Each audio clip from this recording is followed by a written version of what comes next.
Bonjour à tous, jour 18 je crois bien du confinement.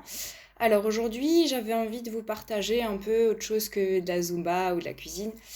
En ce temps de confinement je pense que c'est important de se recentrer un peu sur soi, de penser à soi, d'écouter son corps, de faire des choses qu'on aime et qui nous font du bien. Voilà, moi j'aime beaucoup la lecture et je vous conseille aussi de lire. Si vous avez l'occasion, c'est le moment ou jamais. Donc je vais vous lire un petit passage d'un livre que j'aime beaucoup, L'Alchimiste de Paulo Coelho. Je vous lis un passage, je vous ferai un petit commentaire après et voilà, j'espère que ça va un peu vous occuper. C'est l'histoire d'un homme en fait qui veut chercher un trésor, voilà, et il veut absolument trouver ce trésor. Seulement, il a rencontré une femme dont il est tombé tout de suite amoureux et il se demande s'il doit renoncer à chercher ce trésor ou rester avec cette femme. Voilà, donc là il est en conversation avec une autre personne. Je vous en parle pas trop parce que je vous conseille vraiment de lire le livre. Donc je vous lis le passage. Je veux rester dans l'oasis, répondit le jeune homme. J'ai rencontré Fatima, et pour moi elle vaut plus que le trésor. Fatima est une fille du désert. Elle sait que les hommes doivent partir pour pouvoir revenir. Elle a déjà trouvé son trésor, c'est toi. Maintenant elle attend de toi que tu trouves ce que tu cherches. Et si je décide de rester? Tu seras le conseiller de l'oasis. Tu possèdes assez d'or pour acheter un bon nombre de moutons et de chameaux. Tu épouseras Fatima et vous vivrez heureux pendant la première année. Tu apprendras à aimer le désert et tu connaîtras un par un les 50 000 palmiers. Tu comprendras comment ils croisent et comment ils te feront voir un monde qui ne cesse de changer. Et alors tu déchiffreras de mieux en mieux les signes parce que le désert est un plus grand maître que tous les maîtres. La deuxième année, tu te rappelleras l'existence d'un trésor. Les signes commenceront à t'en parler avec insistance et tu essaieras de ne pas en tenir compte. Tu te serviras de tes connaissances uniquement pour le bien de l'oasis et de ses habitants.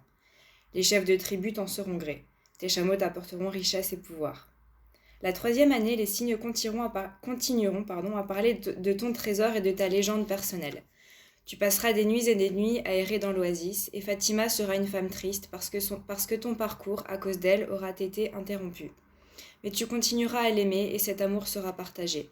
Tu te souviendras qu'elle ne t'avait jamais demandé de rester parce que la femme du désert sait attendre le retour de son homme. Tu ne lui en voudras donc pas. Mais tu marcheras des nuits et des nuits dans les sables du désert, au milieu des palmiers, en pensant que tu aurais peut-être pu continuer ta route, te fier davantage à ton amour pour Fatima. Car ce qui t'aura fait rester dans l'oasis, c'était seulement ta propre crainte de ne jamais revenir. Et quand tu en seras là, les signes t'indiqueront que ton trésor s'est enfoui à jamais sous la terre. La quatrième année, les signes t'abandonneront parce que tu n'auras pas voulu les entendre. Les chefs de tribu le comprendront et tu seras destiné à ta charge au conseil. Tu seras alors un riche commerçant, possédant de nombreux chameaux et de marchandises en abondance. Mais tu passeras le reste de tes jours à errer au milieu des palmiers et du désert, en sachant que tu n'auras pas accompli ta légende personnelle et qu'il sera désormais trop tard pour le faire. Sans avoir jamais compris que l'amour en aucun cas n'empêche un homme de suivre sa légende personnelle. Quand cela arrive, c'est que cela n'est pas le véritable amour, celui qui parle le langage du monde.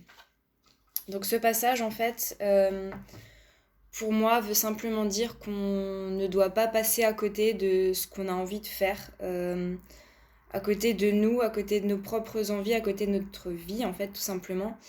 Il est beaucoup question de légende personnelle dans ce livre. Voilà, chacun a son avis dessus, mais à mon sens, voilà, c'est plus qu'on a tous peut-être un destin ou quelque chose à faire qui nous est propre et si on ne l'accomplit pas, on aura constamment des signes, des choses dans notre vie qui vont nous arriver pour justement nous remettre un petit peu sur cette voie et sur ce qu'on est censé faire pour nous-mêmes nous épanouir. Et si on refoule ces choses-là, si on les laisse de côté, si on laisse tout... si on les refoule et qu'on les oublie complètement, et ben voilà, c'est pas forcément positif et on risque de passer à côté de son propre bonheur. Voilà. Donc je pense que là, il est important de s'écouter soi-même, de savoir ce que l'on veut, ce que l'on a envie d'accomplir pour soi, pour les autres et de prendre soin de soi. Voilà, petite vidéo du jour.